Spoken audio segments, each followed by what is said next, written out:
Welcome back, Revolt Nation. Now, this week on Breakfast Club Extra, did Soulja Boy teach Tekashi 6ix9ine everything he knows?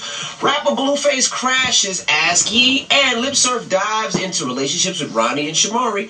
But first, our man Donnell Rawlings hits the streets to see how important this one thing is in a relationship. Let's find out.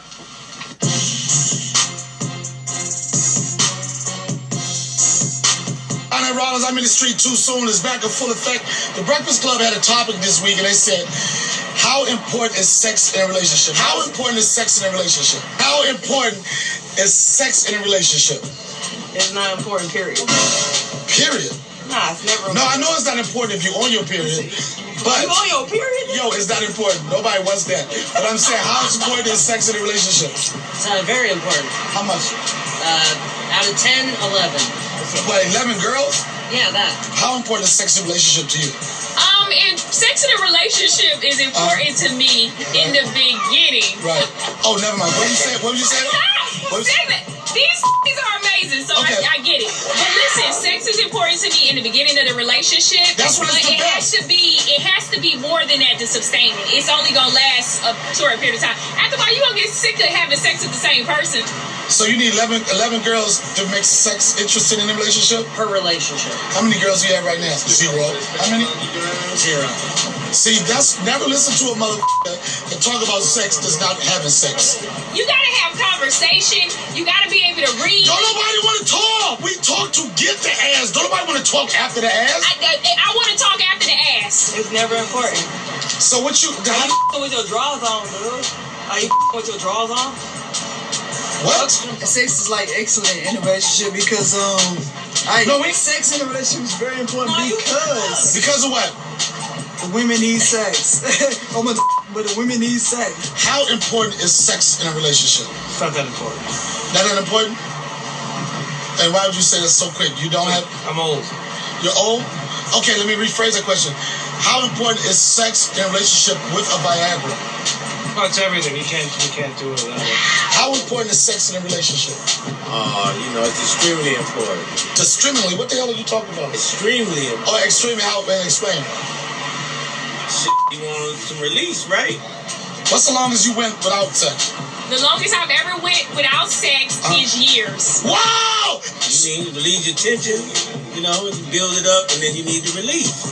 So you don't have to have actual sexual intercourse. You can have hand intercourse for that. So in a relationship, how important is sex in a relationship? I'd rather not do it myself. I'd rather have somebody. Come on, son. You know you did time. You used to hit the blow your body, son. Don't even try it, son. You did a bid. You did a bid. Don't even try it, son. How important is sex in a relationship? It's exceptionally important. Why does try to act like he went to Harvard? Exceptionally? Yo, what makes exceptionally? Is it mental? Physical, mental first? Mental first. Mental first? Yeah. So you be chicks off of most deaf? Yeah. Do you think a mental connection is better than the sexual connection? Yes, and when you have... So what sexual is that? Is that a saposexual? Is it a sample? Saposexual. Saposexual. Yeah. You know what I mean? Yes. Yo, don't do that to me. Oh, college ass. Basically what it is, sex is important in a relationship. We have a mental, no matter what, with the mental connection. Yeah, that's what keeps it. That's what keeps it. Fake ass, most deaf ass. Get out of here. Don Ross, Breakfast Club, we out here.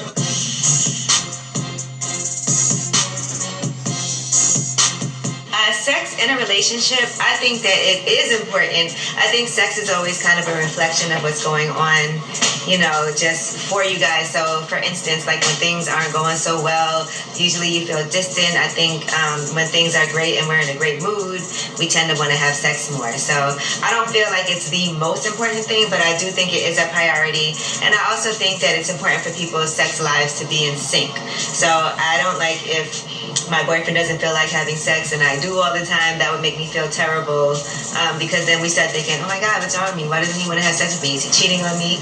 And I think the reverse. If he if he wants to have sex and I don't, he's probably going to think that there is something going on. So I think it's also like a habit thing. If we're in the habit of having sex 2 or 3 times a week and then all of a sudden we're not, it's like, damn, what shifted? What changed? So it is important.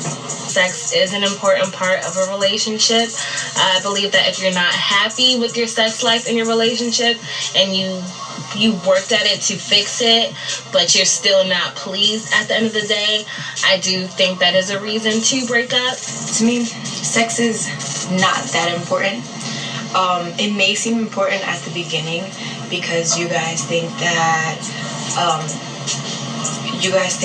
it's a connection, but when you take sex away, then you start realizing how you guys actually connect to each other in an emotional way and what you guys know about each other. Take sex out the relationship and you might not even know about the person. Sex in a relationship is just as important as eating grapes and fruit and vegetables. Yes, I do think it's important because I feel like that can really help your relationship. It's part of the foundation, and it's part of your relationship. It's your partner. I think sex is only 50% important in a relationship. I'm currently in a long-distance relationship, meaning that, we don't get to do that often. So I think it's more about the connection that you have with the person, way more over sex. I think sex comes with your relationship with that person. I think that sex is important in a relationship. I'm not going to say it's like the number one thing that has to be there, because there's a lot more than just that. I would like, my partner, though, to be good at sex. If you're not, and teaching, I'm just kind of over it. Like teaching, you better be good on point.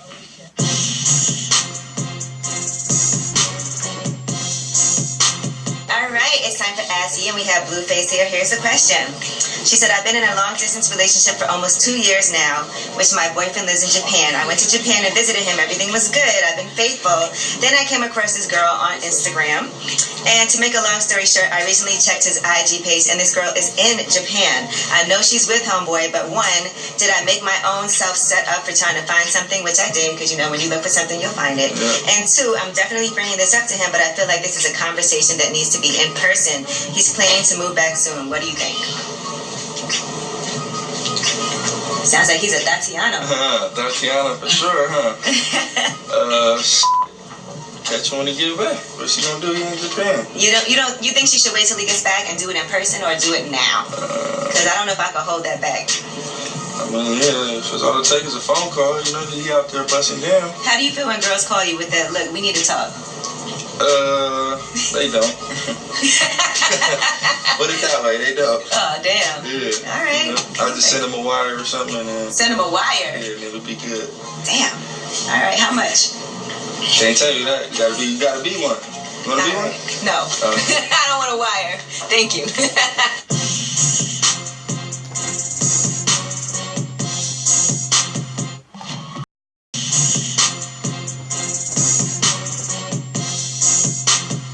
Humble don't get you the recognition you deserve. It's true. These motherfuckers will erase your legacy because it's an ADD era.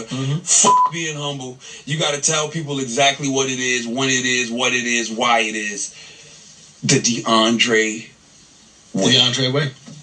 That's it. The DeAndre way. I don't know what else to tell y'all. I'm interested to see what he does next, man. What do you think? I mean, you can never predict him, but what do you think?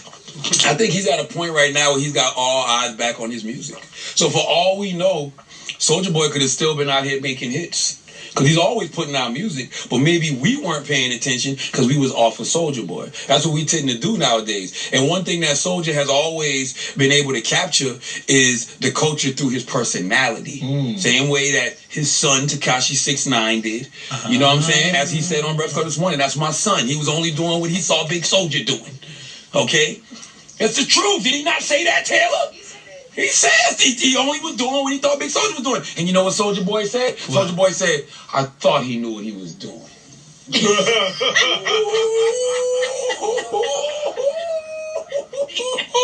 Listen, man.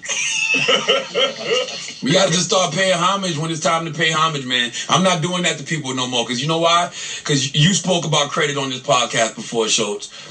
I want my credit too. I want my just due. That's all. Talk to us. I'm just saying. I just want my just due. Who are you? I don't know. Who are you, Charlotte? Say it. I'm gonna be honest. Soulja Boy. I don't have the confidence he got. I'm gonna be honest. I was talking to my therapist about it yesterday. I don't have the confidence Soulja got. You know what I'm saying? I don't have that. Soulja got a different level of confidence that I don't possess. You know what I'm saying? I'm not able to speak the way that Soulja Boy speaks. All right? Soulja Boy out here shutting down. Okay, letting people know where he stands. I can't do that yet. You know what I'm saying? Are you there? Are you there? Tiger. Are you there? Seriously, are you there? Soulja's confidence is untouchable. Nobody got Soulja's confidence. I'm only approaching it. Do you know what I mean? Yeah. I'm top 5. You think you top 5? I'm top 5 alive. Top 5 alive. I'm top 5 alive. Top 5 of your era? No, I'm top 5 alive. Just period. Okay. Give me your 5. Because Soulja said he from Compton. When I asked Soulja to say who's the top 5 artists from Compton, including him, he said Dr. Dre, Eazy-E, him, Kendrick, YG, Game, and maybe Kendrick. That's 6, ain't it? Yeah, but he said he gave Kendrick. But maybe. That's how great Soulja is. Yeah. You asked for 5, he give you 1 extra. Yeah, and he's not even from Compton. He said he's from Compton. If Soulja said he's from Compton, I'm gonna say he's actually said Bumpton. So whatever. Who's the top 5 dead or alive shows? No, alive. Okay. Chappelle. All right. Rock. Okay. I think Cat Williams. I think you gotta put Cat up there. Bill Burr. Where you at? Schultze. Okay, all right. Okay. Louis out the game. Okay. With allegations. All right. You did that. I mean? I heard you set that up. I set him up. Listen, I had to get in the top 5 somehow. I was like, what you doing later? We going to the hotel room? All I'm gonna say is, man, I just want y'all to pay homage to Soulja Boy. That's all I wanted. That's all I want. Nothing more, nothing less. I think we're fully aware Soulja Boy is a whole legend out here in these streets. That's it. I think it's undeniable. It's undeniable. That's it. That's all I wanted y'all to know at the start of this podcast. Charlamagne, what's your top 5? Are you top 5 radio right now?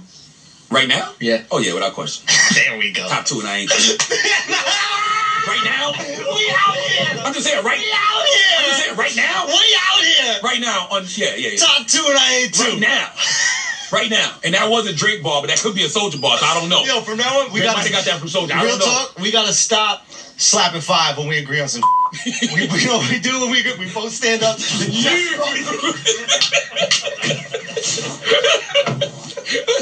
Listen, I just aspire. Top 5, but I'm coming for y'all 4. Listen, I'm coming for y'all 4. I just aspire to be as sure about life as Soulja BC. That's it. Nothing more, nothing less. And I just feel like you got to speak things into fruition. Absolutely. Because nobody was talking about Soulja Boy until he started talking about himself. And this goes back to even Lil Wayne, when Lil Wayne said I'm the best rapper alive. When T.I. said he's the king of the South. When Hov said he was the king of New York. And yo, until you say it, people won't even put you there. So, hey, and if they are thinking it, you got to give them a little extra push by reminding them, yes, I am who the you think I am. Yo. Okay, this is the exact opposite, but it proves the point. You know, with the Italian mob, they never had a name for it, right? Yeah. They called it La Cosa Nostra, our thing. I thought that was a name. No, it just means our thing. That's fire. Cosa is thing, Nostra is ours, right? Yeah. The reason they didn't give a name to it is because they didn't want the notoriety. They did. Once you call a gang something, now people know what the is. And that's when you go to jail, actually. And that's when you go to jail. Police will, you'll get brought up on gang charges, right? Gang charges. If they think you got a gang. Because they understood the value of saying what the you are. Yeah. And not acknowledging Yeah. So that's what we're doing on the other level. And that's what Soulja is. He gave himself a name. I'm the godfather of this Godfather of... He's the godfather of hip-hop to me. Without a doubt. He's up there. I don't give a He's on the Mount Rushmore hip-hop. Who else? Who else? Biggie. Pop. Hov. Draco. Who else you need? Chris. Who else you need?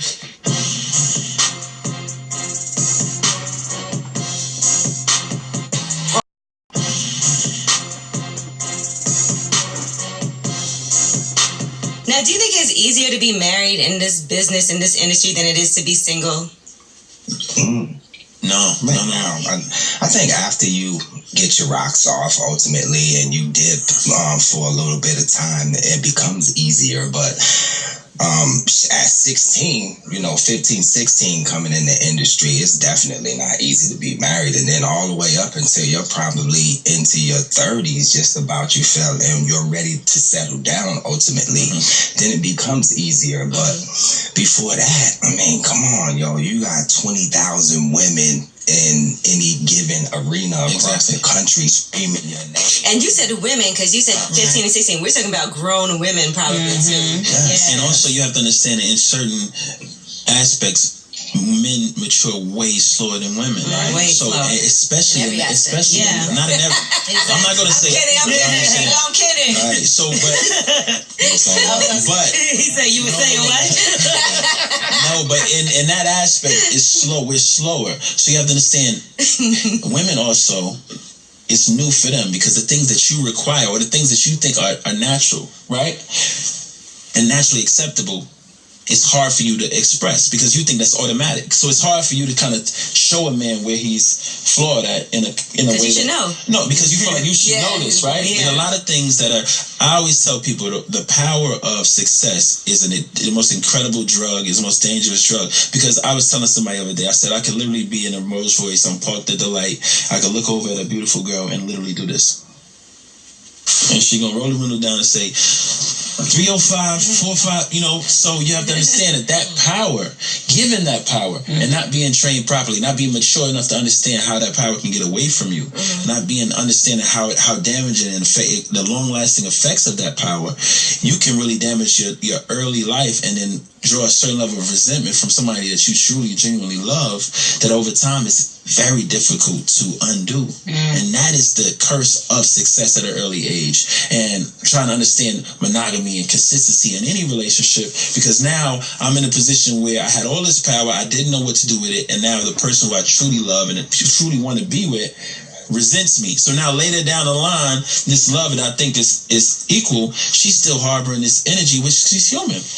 Even if her words say I forgive you, even if every part of her body and mind wants to forgive you, the smallest thing will happen and she'll just curse you out. It's not about that. It's about all the things you did in the past. So. Well, for Ronnie and Shamari, let's talk about you guys for a second and your situation. It feels like Ronnie was more stressed over you than you were over him.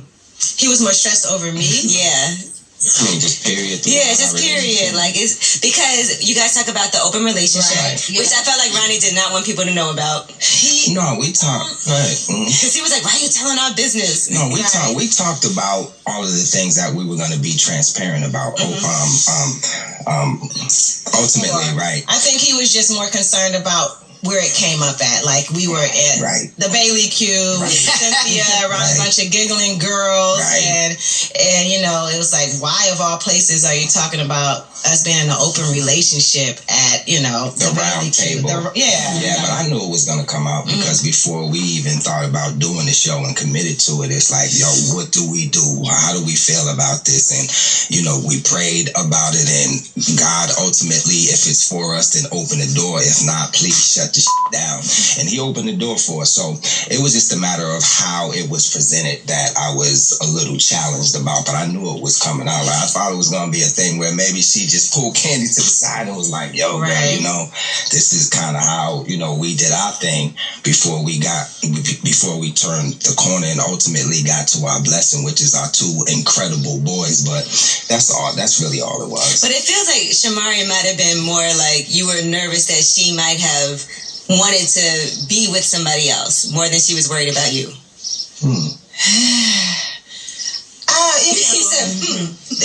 It was a really painful time for us, and I was just like in this state of brokenness, and I just really didn't even know what I wanted, and I was unsure about our marriage. I was unsure about a whole lot of things. So that was just the way that I was able to deal with the pain. I was like, hey, let's have an open relationship. Let's try something different.